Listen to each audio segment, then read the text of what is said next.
Welcome back to another episode of the Skits and Giggles podcast.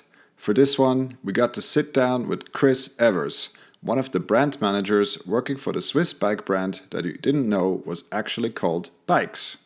It turns out that amongst many other things that have to get done in that role, a brand manager is also involved in deciding who to sponsor and which race team to support. And it was really interesting to get a deep dive into Chris's process, to hear what he's looking for in a rider and which metrics he is considering along the way. Of course, we also chat about how Chris fell in love with the sport and what inspires and drives him to push on, the importance of a bike ride to clear your mind, and our views on what young riders can do to find their own path to success and potentially even a sponsorship. For more information about this episode and the Skits and Giggles podcast, you can just follow the links in the description. To support this podcast, please share this episode with your riding buddies, or just leave us a 5-star rating on your favorite platform. But for now, please kick back, grab a beverage, and enjoy this conversation with Chris. Do you have? I think we just start with what is the worst part about being addicted to riding your bike? I think that's a great entry. It is. And I couldn't really decide how to answer it. There's two things that I want to say, and one is ask my wife, and the other one is take a look at my shins. And I think both kind of like answer the question because I think it's like riding bikes is like my absolute passion. It's what I do like all the time. It's what I think. It's what I believe. It's just my way of living. But it definitely takes a toll on a partnership, on like being with a wife. And I definitely know that my wife is like, she's not riding. So she's like, there's a lot of time that I spent doing stuff about my biking. So I watch a lot of stuff. I work in the branch, I ride, and it's just nonstop. It's always around and it's always the topic that I want to talk about. So it's kind of mean to her sometimes. And the other thing is, it's kind of a dangerous sport. I've had my fair share of accidents and my shins look awful. I've like they're scratched all over. They have a lot of scars all over. So yeah, these are probably the worst things about being addicted to riding a bike. All right, I guess we can live with that. And with that, we welcome Chris Evers to the Skits and Giggles podcast. How are you doing tonight? I'm doing pretty good, thank you. All right. Well, we heard what you think is the worst part about being addicted to riding a bike, but I guess we should also be sharing. So, Bryson, what do you think is the worst part about being addicted to riding a bike? First off, I can completely relate with Chris. Sometimes my better half also is a little bit like, he's talking about bikes again. Oh, he's looking at bikes again. And my shins have ridges on them, like kind of like a dinosaur's back. So, but what's the worst part? The worst part is, you know what? It's the worst part is the same as the blessing. That sounds like the worst answer to give, like at an interview about what your like the downsides of you are. The thing is, like, you get so obsessed with it. It's so great. It's like fascinating, but at the same time, it takes from you. So I guess, yeah, the best thing about it is the worst thing about it. There you go. I think I do agree with it can be very consuming, but obviously if it's your passion and this is all you really care about, then that can't be the worst. But yeah, I guess with that we leave it and we dive into the topics for tonight, if that's okay. Let's talk about mountain biking. I guess to start with, apart from the addiction thing, which, thank you, Helena, was, I think, a really, really cool question. Why don't you tell us how you fell in love with mountain biking? Well, as a Swiss person, I think most people ride bikes here because it's a very good mean of commuting, of traveling. And I definitely started riding bikes at a very young age. But it all started off with riding dirt bikes, actually. So I grew up racing. Not grew up. I didn't really have like a role model or a dad that pulled me into it. But I was always really interested with motorcycles. And then at I think 12 years old, I got my first motorcycle. a KTM 125, which was absolutely amazing. I love this motorcycle. And then I just started off riding it on fields, on farmer fields. And then later on, I went to motocross tracks. I got really into it. I never really had what should you say, like a huge concept on how to do it, on how to race, on how to get better. I just wanted to ride, and that was all I wanted to do. I hung out with a lot of I met a lot of cool people at the racetrack, and also like traveling around and on different tracks, like training, and made some really good friends. But then later on, with a different job where I had to work on weekends a lot, it was not really an option anymore, because going like to different countries to train or to just ride your bike is kind of dangerous if you have to do it by yourself. So I just looked for something else, something that is kind of like close to it. And mountain biking is definitely probably the closest to riding dirt bikes.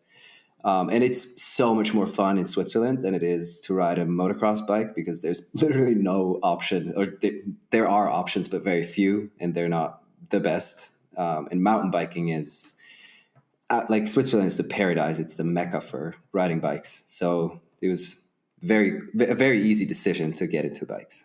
So you're like a Swiss moto kid, if there is ever such a thing. I am. Wasn't even aware of that. Yeah. But apart from the love of the dirt bike and finding something else, what inspired you to keep on pushing? Because obviously today you're pretty quick.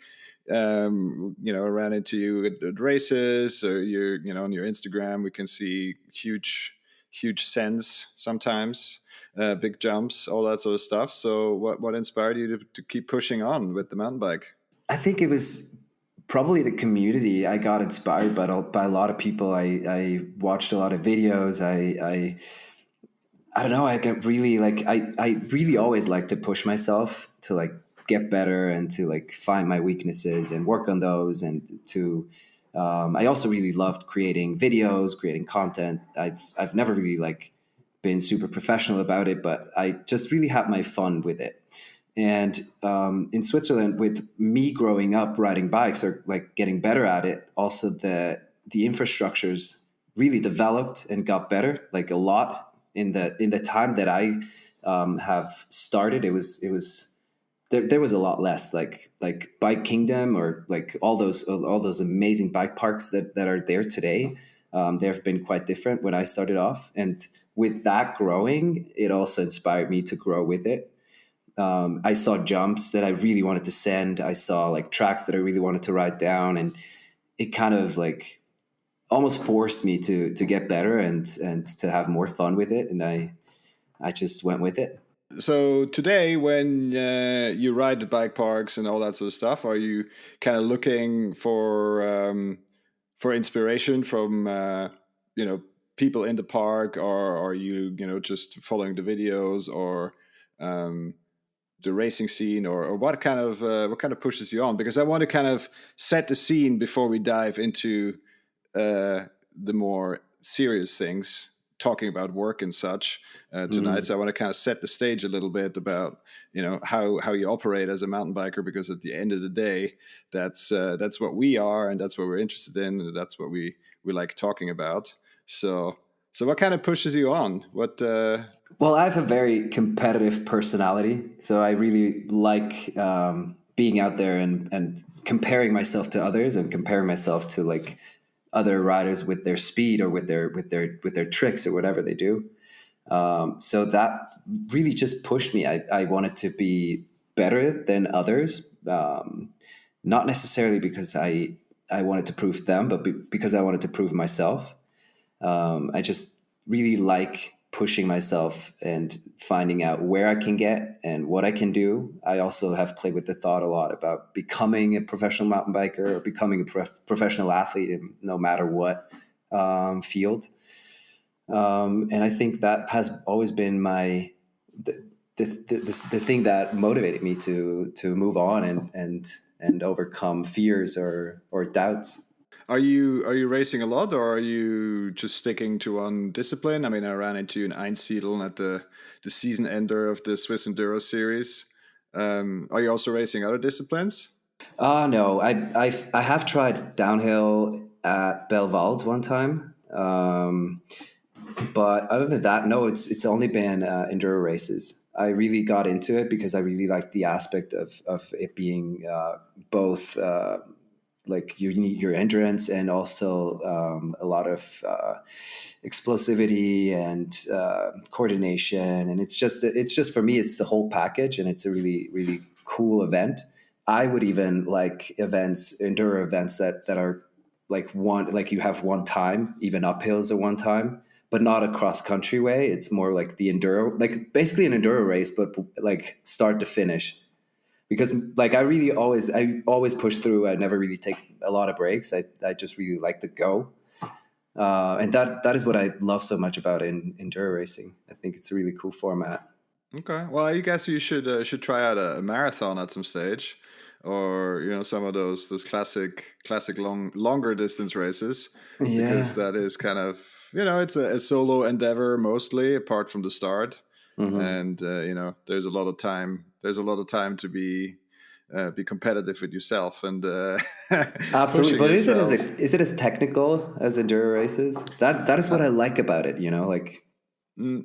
And of course, it's slightly less technical and a bit less rowdy. But I think the beautiful thing with mountain biking at this juncture is that people are realizing that they need to go with the times. Right, our bikes are getting better. Mm-hmm. They become more capable. If you look at cross country mountain bikes, so certainly World Cup bikes, they have more travel than they used to. They have pretty much exclusively full suspension now. We have That drop-up is true. hoses. We have better tires, all that sort of stuff. And of course, I mean, some of the races here in Switzerland, they had to adapt to a different kind of cross country riding, if you will.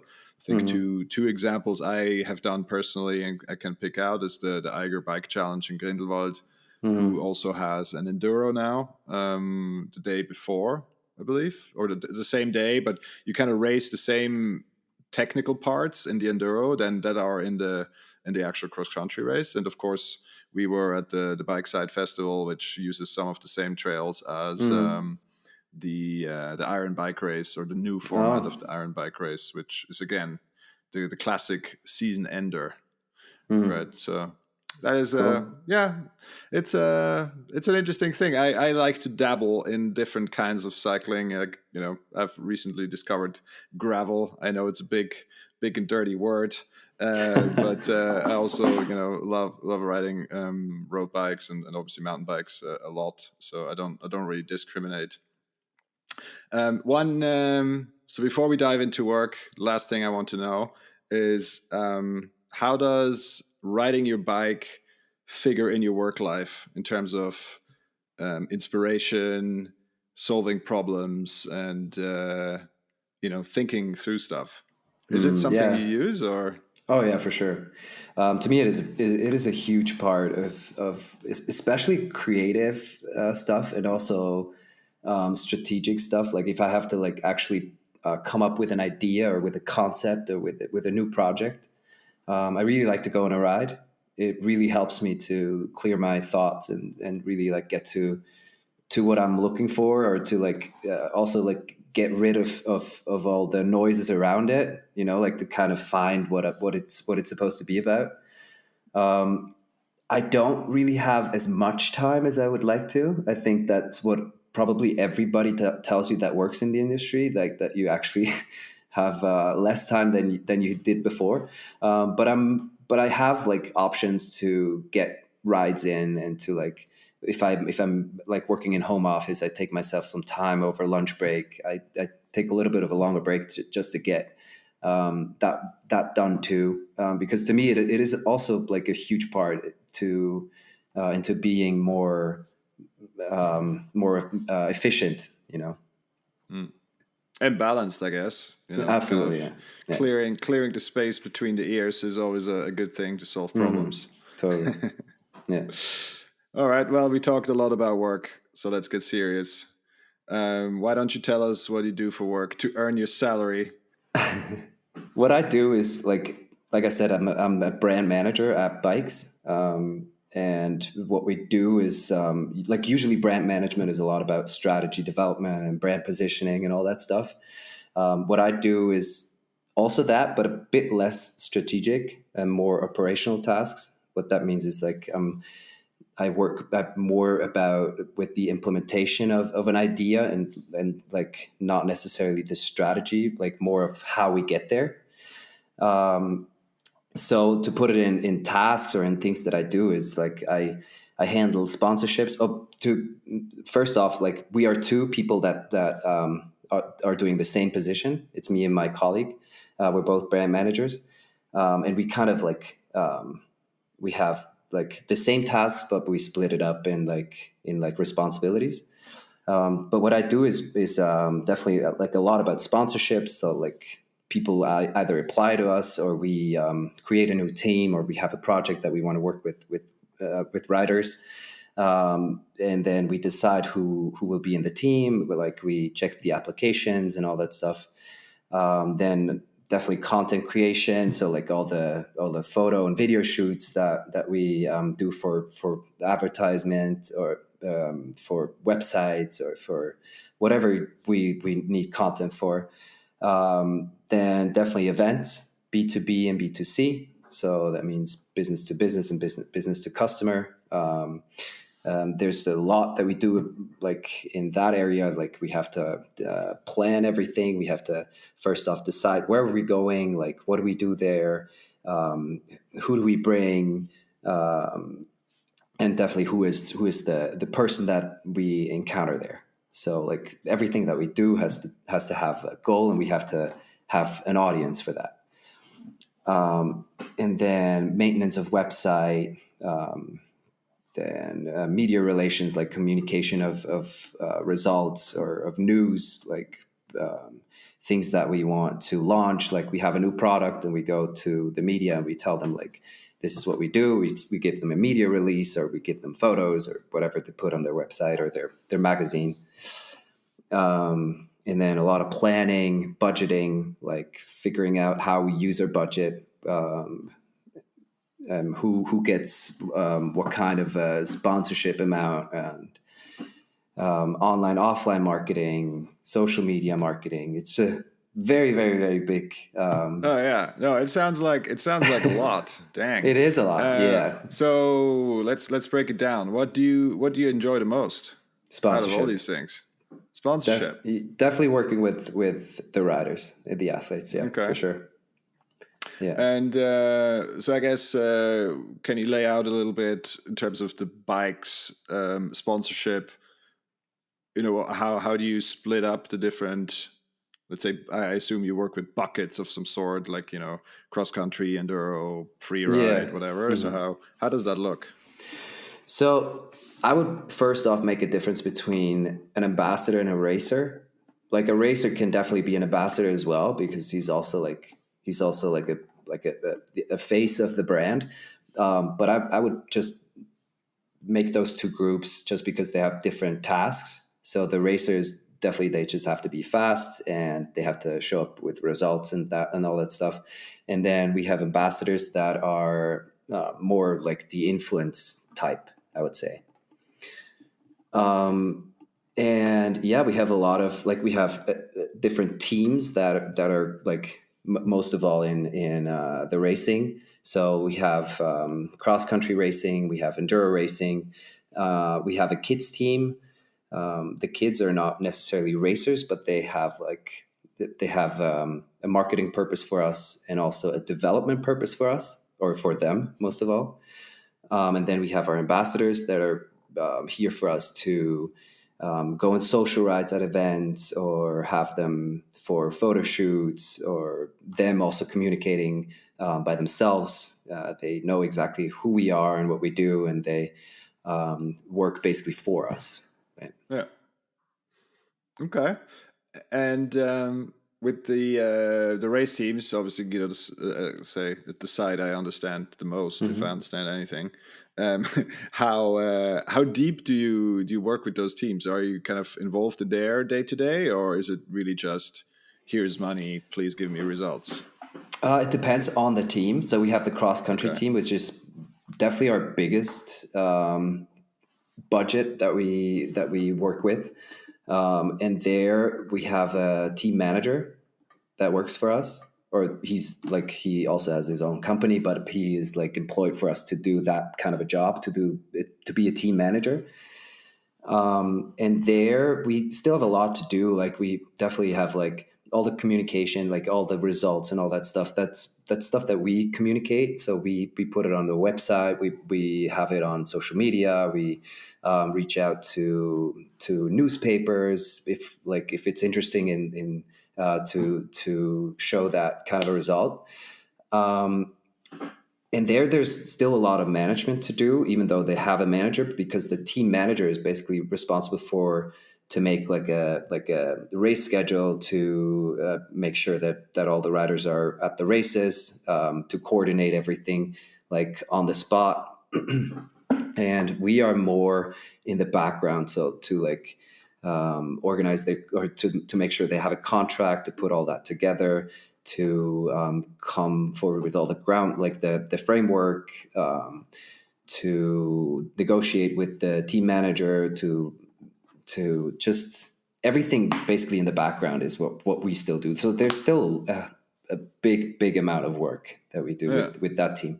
And then with other teams like the enduro race team, that is much more, they operate much more by themselves. So they have like we basically give them what they need, the equipment, and we help them with race subscriptions and like a small amount of money so that they can get a hotel and all that stuff. But other than that, they're basically on their own. They're like enduro riders are they're very good at that, right? They just take their car. Self-sufficient. Absolutely, they take their stuff, they go to the race pit, and they just start riding. Right? It's very simple and very. I really like that. It's very like, let's go. Okay. And when you when you decide on sponsorship, obviously, I guess that's one of the questions I guess the listeners want to hear. What are kind of the factors that you decide on, to give someone sponsorship, or what to give someone in sponsorship terms, or how much to give someone in sponsorship terms? I guess we heard a little bit, of course, for racers, the results are in the bit more important. Yeah. But in terms of, let's say, an ambassador role, what are the things that you're looking for? Well, with an ambassador, it's a lot about character for me, or for us. Like for me, at the very beginning, when someone reaches out to us and we don't reach out to them, I want to know, like, do I already know them?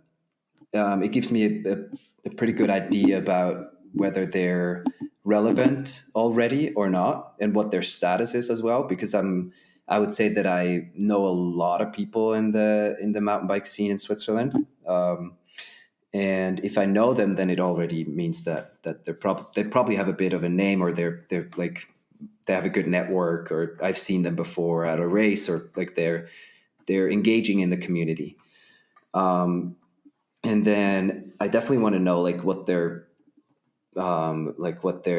content is like. Like is it like a good quality content if it's for an ambassador, because the ambassadors definitely have a role of showing our brand from the best side, and also putting like a good product focus forward to their audience.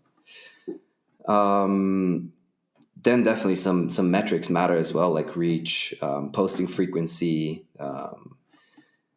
and then at some point I want to meet them in whatever way. But usually I like to go ride with them, because that gives me a very good idea on how they ride and how they interact with me, and it gives me like a good idea of their qualities, and I really like to just have them in front of me, much rather than like email with them, or have a phone call or video call with them.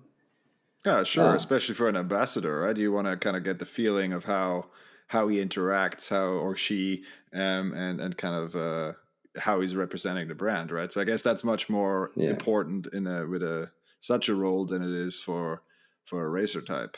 Absolutely. And then I also care a lot about, like, the one thing that I really want to know is what are your goals? That is something that I want to know both in a racer and an ambassador, because I want them to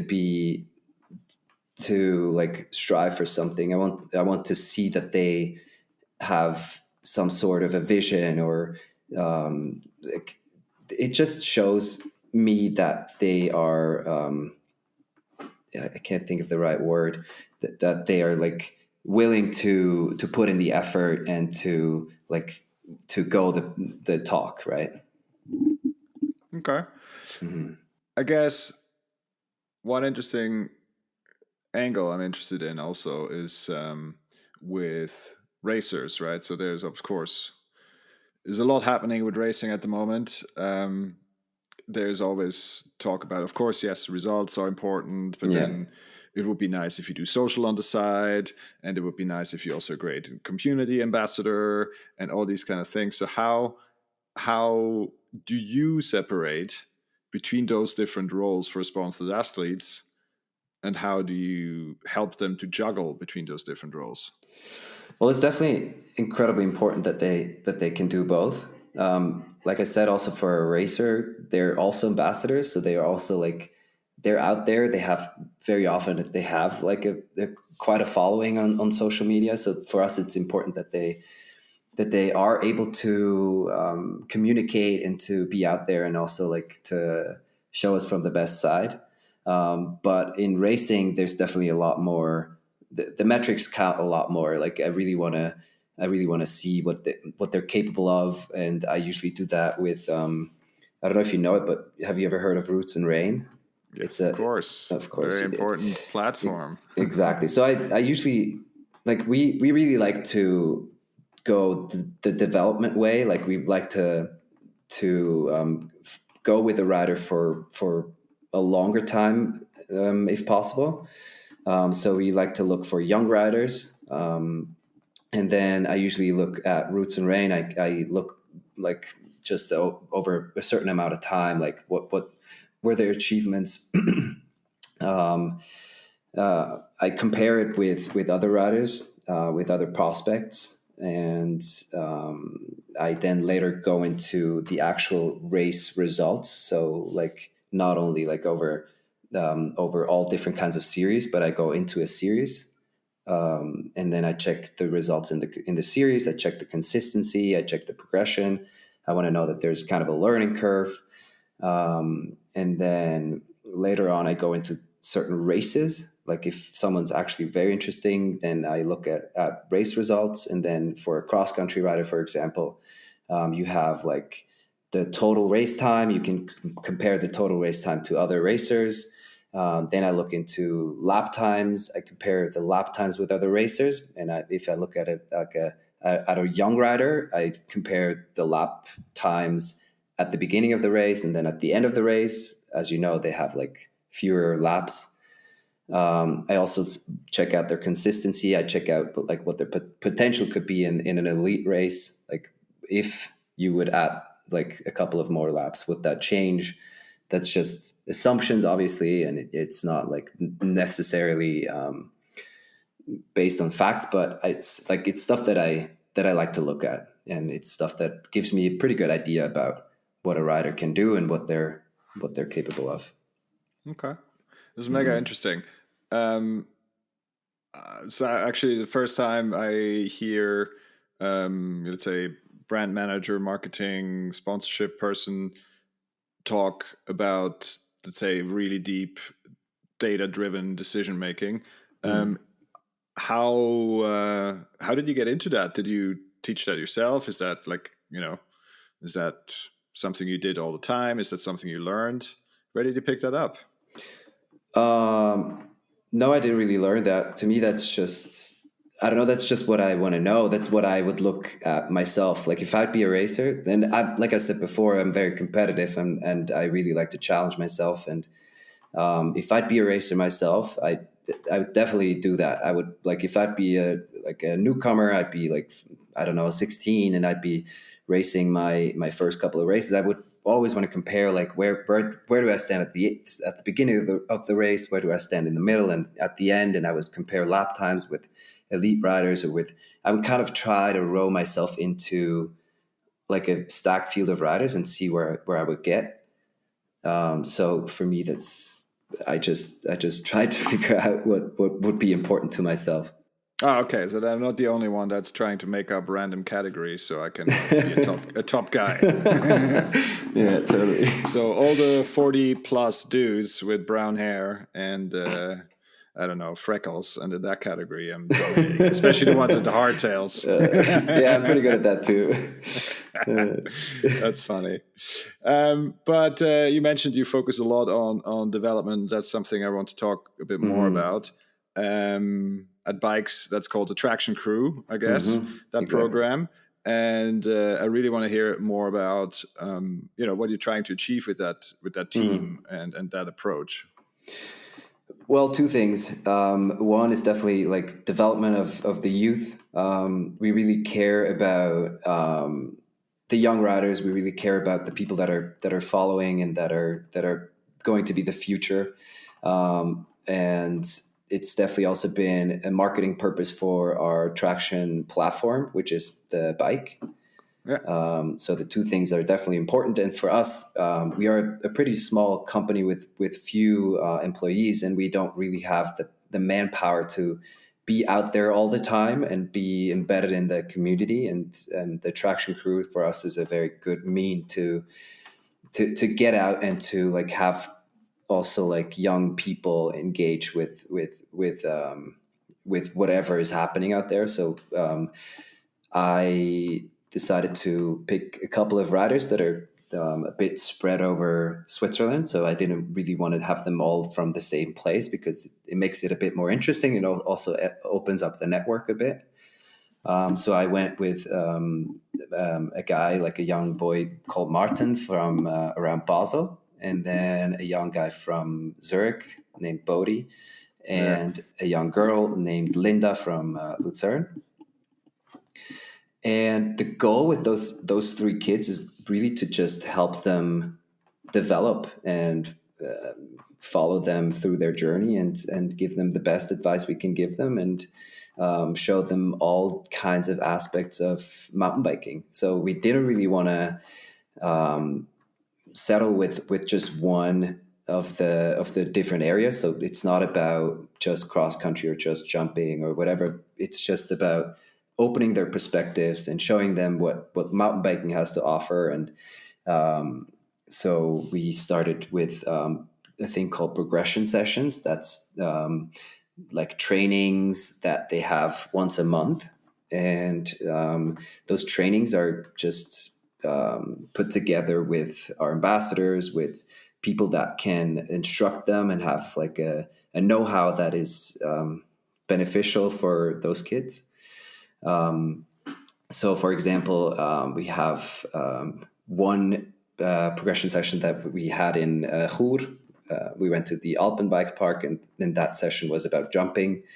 We obviously went with Vitor for that, which is one of our free riders, and he showed them just all kinds of ways to jump. So it was about like racing a jump, it was about like boosting a jump, about doing tricks, about all kinds of different jumps, like how do you ride a ramp, how do you ride a double, how do you ride a table, a hip, and all that stuff.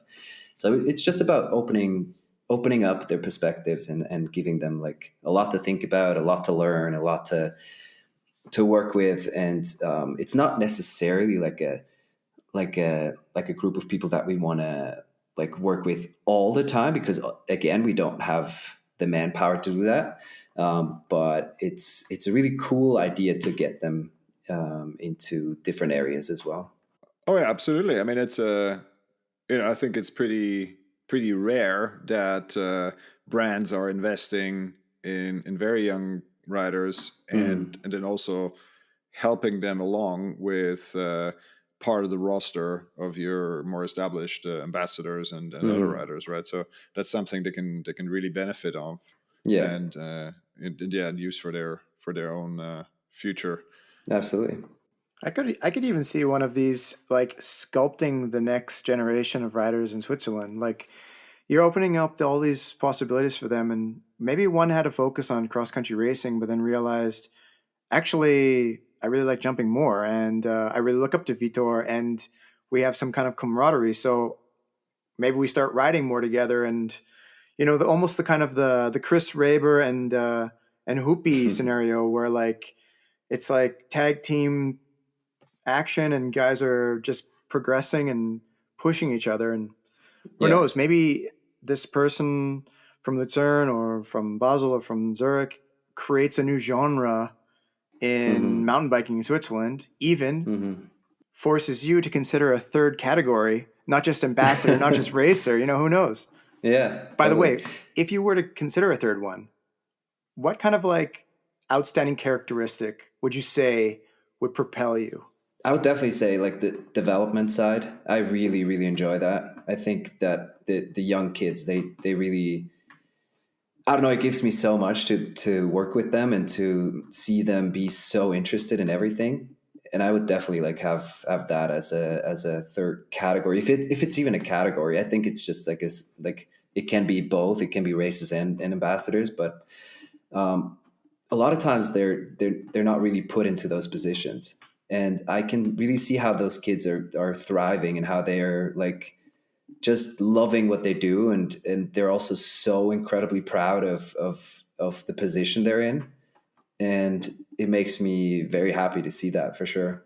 I love that feeling of like creating community, Hmm. and actually that's pretty much the thing for me for mountain biking is like, Yeah, yeah, I have to say 100%. that. So Yeah. when I see that kind of stuff grow, whether it's through kids or Yeah. whether it's through like even newcomers to mountain bikers, like people in their 50s or whatever, saying, "Hey, let's go for a ride sometime," and then you see them out on the trail randomly, like, "Oh, I remember when you guys met." Like that's so cool. That Mm. like this is like something started. That's a cool feeling. Absolutely. And there's a lot like coming with it, like we had those like six or those monthly progression sessions, and it was about building a community 100%. Like the idea is to open it also up for the public, like to have them invite friends to those sessions, so like a lot more people can join that kind of a movement. We've also had like a collaboration with Swiss Enduro Series, where we organized a training session, like it was a whole day, where we invited a bunch of kids, like it was 30 kids, and me and a couple of our racers.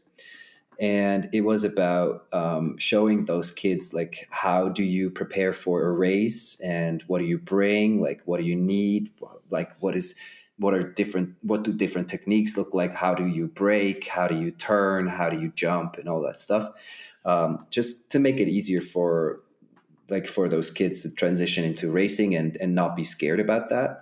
And on that day, we also like had two little race runs where we like just took a tiny little section and then we let them race for time. And it was really cool to have like all those kids have so much fun with it. And hopefully we see them race at some point at a whatever race. Talking of racing, just a while back there, you mentioned like I don't know if you were throwing it out there, but like timed uphill sections. Is that where you were going with your idea for enduro racing? Well, I would love that. Because I was I would also definitely love thinking that. that a while back. Because actually, some of my favorite parts of riding is like when you have like a technical bit of trail, and then like 100%. you Yeah. clean it. Like you try maybe you try it 2 or 3 times or whatever, and you like Yeah. want to get it good. Yeah. This is like super rewarding for me. And I Totally. always thought like, man, they should just throw this into enduro races. And Hmm. then as you were talking about this, it got the gears turning. What if they made like an opposite enduro where you like only climb technical trails? Obviously not like downhill trails, right? But like, intentionally, like those trick trails, right? Hmm. Timed Yeah, it up. would definitely be interesting. Yeah, I'd love to see. I mean, I think they do that on e-bikes though, right? Yeah, they do. Yeah, exactly, with the Okay. E enduro. I'm in the wrong But sport I then. mean, the funny thing is like per the rules of enduro, like original enduro World Series or whatever, it isn't required to be only downhill, right? So Right. it needs to be 80% downhill, and Yeah. the rest can be whatever it is, right? So there would be scope to do some technical uphills. Obviously, no one wants to do that and see it, especially if you're breathing through your ears already. But But there it would be is an interesting actually, challenge. right? We just don't get to see it because it's just not very well broadcast, let's say, just generally. Yeah. That's the So general problem of Enduro. That is the general problem. Absolutely. Bryson, you threw something really interesting onto the Skids and Giggles HQ chat channels the other day, which is also known as WhatsApp between you and I. Do you want to elaborate on that, maybe, Bryson, and what the general point was? definitely. Actually, I'm gonna read it out. Quick background check. I was in my mind. I think we just wrapped up something on the pod, and for me, it was just like I have this little bit of contention with social media and influencers in general. But we just had Louis Eisenhut on the pod, and it opened my mind up to what influencing is, and a little bit more about social media. Like I am a little bit in the dark in that regard because I kind of let it fall away from me. I was into it at first, of course, like everyone when it started, it was kind of like hype and it's like, hey, this is cool, showing off stuff. Where is this going? And then I kind of was like, I'm fine without it. But it is a very part of our everyday lives, of our modern society. So it should be explored, let's say. And for me, the exploration took me into a thought of, and I'll read it. I understand the trend for athletes and now influencers for someone to pay their bills. I mean, that's just kind of like a part of the way things work, right? Everyone needs to have their bills paid. But why doesn't society place value and look up to people who are trying to do it without support, like intentionally? They're like, hey, I'm a privateer. I'm going to be a privateer, and I'm doing this privateer way, my own way, and because that's the way I like it. And maybe they're not so exposed, so maybe we don't know about them. That's why we don't look up to them. So it goes on with, why is the conversation always about who supports you, who backs you, as in companies or sponsorship, and how can someone get there? Like, it's the age old question for young athletes or people who are maybe looking to boost themselves up and saying, like, oh, can I get a sponsorship? What can I do to get a sponsorship? Should I be jumping more? Should I post more? Like, these are questions that people who want support are asking. So that was kind of like a really wide open, loose, barf of a general cloud at you. But if we narrow it down, why, and it might be maybe more of a psychological question, but why are we always looking to like these athletes who are getting sponsorship, and why can't we look to the solo artist, right? Yeah, I just believe it's just way more flashy. It means a lot more to a lot of people to like see a Red Bull helmet on an athlete than it means to like just have a normally clothed athlete. To me, I think it's also a lot about social status. I think it gives you a lot of credibility. So also social media, it kind of helps that whole movement by looking up to those people. It's just the people that have all the sponsorships and that have like in their bio, I'm a Red Bull athlete or whatever kind of an athlete. They're just, I don't know. They are more enlightened. They seem to have a proof of their skills. It seems to look like this gives you that extra amount of credibility. To me, it has a lot to do with that. I kind of see it. I mean, I agree with you. I see it like it's kind of like this formula that's already been written and kind of tested and proven. So they're just kind of like tweaking it and seeing how they can like optimize it and get it to best perform, basically. Because in the end, it's all business. So Mm. I mean, for businesses, of course.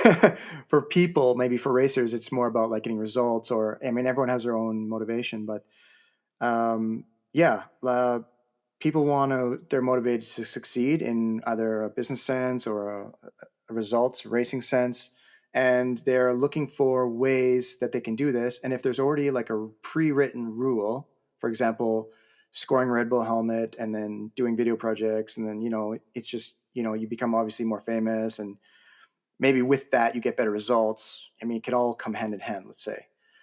Definitely. I mean, all the support it also gives you, like, it makes you be a bit more advanced. Like, it gives you the better material. It gives you it gives you the better protection. It makes you not worry about things that others have to worry about. But still, like, if you have an underdog taking a win, it's still a huge story, and people still are incredibly happy for those underdogs winning.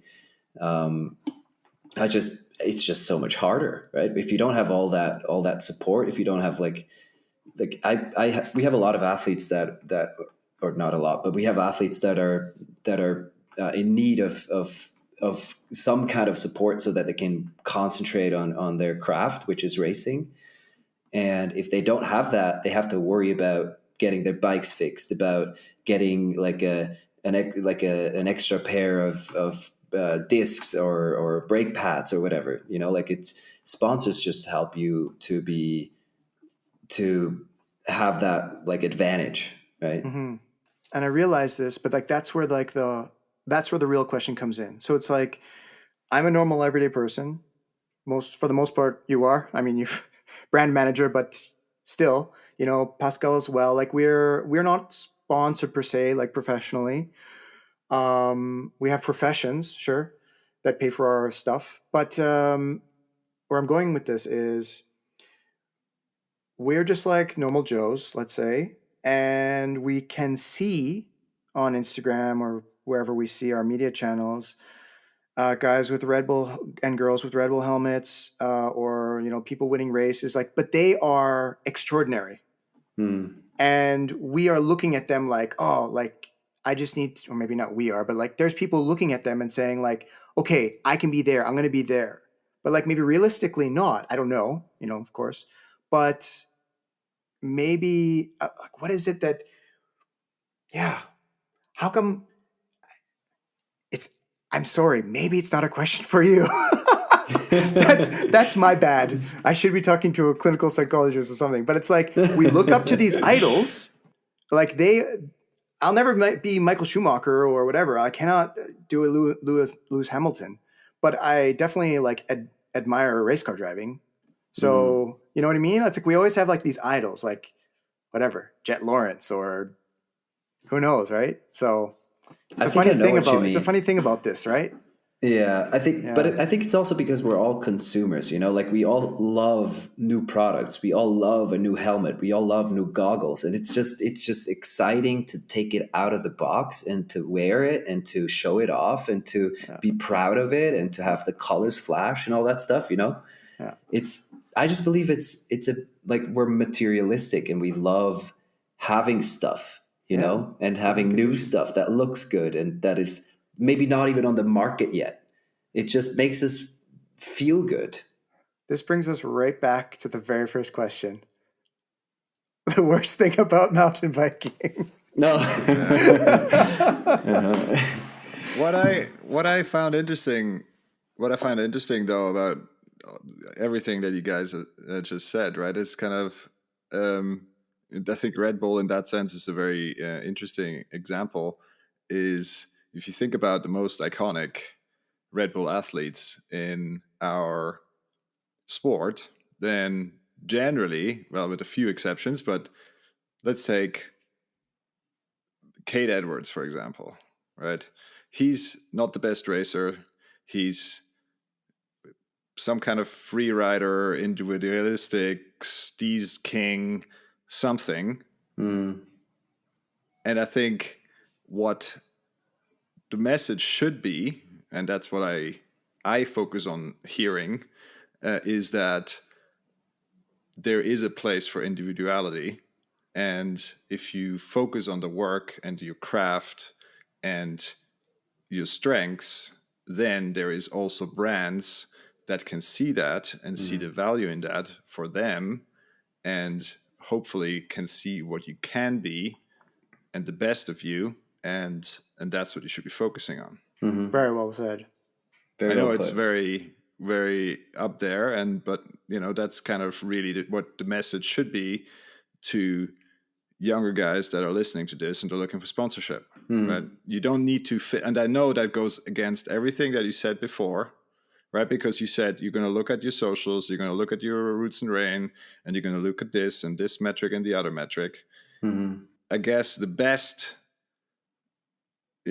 athletes or influencers, ambassadors, whatever you want to call it, marketing vehicles for a generic term, they don't necessarily fit the bill of exactly this metric and the other metric. So if you're really pushing to be the best of yourself, then you should not focus on fitting a category. You should be focusing on defining your own category. And if you're lucky and kind of go with the times, then you will be successful. Because brands see that. I need to throw in a bad word here. OF, right? That's kind of like hey, I'm doing what I'm going to do. You can subscribe to it. We have racers doing it already, and Oh yeah, I know. I think they keep going. So it might be the next genre, or it is now. Let's say maybe, I don't know. It could be Patreon. Who cares what the platform is? Could be YouTube subscriptions. If that's what you want to consume, pay for it. Yeah, absolutely. Yeah, there you go. I mean, I guess that's, I think, I believe in the marketplace on the one hand, and B, in, people paying for whatever they like to consume. So that if that is the way it's going, then I think we should just find a better platform than OnlyFans. Point taken. Like, I totally agree with you, Pascal. But for someone like Kate Edwards to get to the point where he is, you have to, he's still incredibly good at literally all of those different areas. He's not the best, but he's still so good that he still is better than most of the rest of the world, right? So that is incredible skill, incredible athlete. But yeah, that was very, very, very well put. Thank you. Is there anything else you want to tack on, Bryson? Yeah. I've been thinking about how to be a better podcaster. And I thought maybe I should ask some different kind of questions. And one question I would like to ask you, Chris, is the things that you described your job description. It is quite amazing that you're managing all of these things, you and your colleague. It's a lot of stuff. So it sounds like pretty much you've kind of got things down and it's quite polished. But I want to know from you, is there ever a time, or was there ever a time, or yeah, of course there has been. So let's just say in the situation where there has been ever a time, please tell us, where you felt like you weren't very good at something. And yeah, could you maybe just quickly describe something that for us, even if it's in or outside of a bike context? Yeah, absolutely. I'm very new to this business. I've never before being a brand manager at BIXS, I've never done anything in the industry, so professionally. So I literally got thrown into this. I was lucky enough to get the opportunity to get this job, and that someone saw my potential. But I was literally thrown into an office that I had no idea what to do, absolutely no idea. And they gave me the confidence, and they gave me that, they believed that I was capable of doing this. So I believed in myself as well. But honestly, starting off in this job, I had no clue. So I literally had to just figure everything out. I had to try to understand how this company works, how the industry works, how I manage my job. And it was quite stressful, I have to admit. It was a lot, but I started loving every aspect of it. And I knew that I was capable of understanding our crowd and our following. And because I myself am living this 100%. So it was just about relying on my instincts and just trying to figure things out, and it all kind of worked out. So far, I'm very happy with what I do. It actually just reminds me of a blog I just read about having a cultural fit. And I think traditionally that meant like, let's say in a sports arena, it would be like, okay, you start working for a sports branded company. Therefore, you're probably an athlete or an ex-athlete or something like that. But what the new age of what a cultural fit should be is like, you perhaps come from a different angle. Maybe you were never an athlete, but you are like a very passionate, serious enthusiast. And that way you're bringing kind of like this new perspective into like the way things are done or the way things have been done traditionally, bringing value with it, because it's like all of a sudden it's like, yeah, we do this thing, it's mundane and it just goes and goes and goes.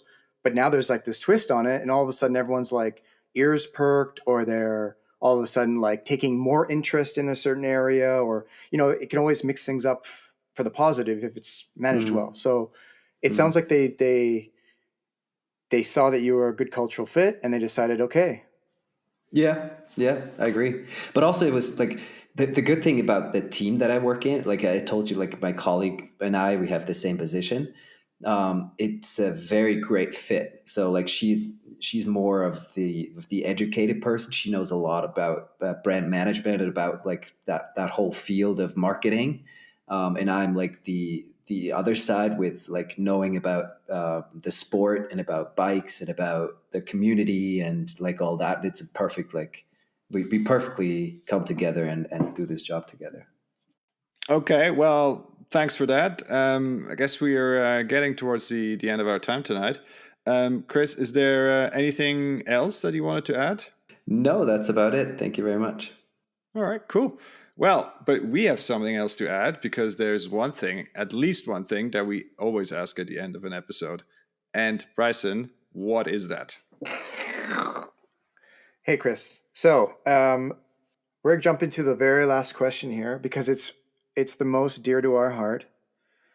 And it puts the biggest smile on our faces. Would you please describe to us your perfect skid?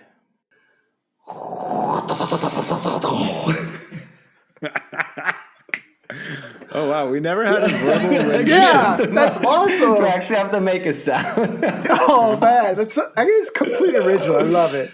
I love it. Thank you, Chris. It's great. I approve. We can exactly Wholeheartedly. see it. All right. Gosh. Cool. I guess with that amazing skid, we wrap it up for tonight. Thank you very much for your time. If our listeners want to know more about you and what you do, where can they find you? On Instagram, I am named crank_echelon. There you go. Boom. We stick that into the show notes, and so people can find it. And with that, we say thank you for your time, and we wrap it up. Thanks a lot for having me. Cheers, boys. Thanks for listening. We really hope you enjoyed this episode. Why don't you let us know what you think? We really like to hear from our listeners. To find out how to get in touch with us, follow the links to our website in the description, or find us on Instagram under @skitsandgiggles. Until next time, Skigglers.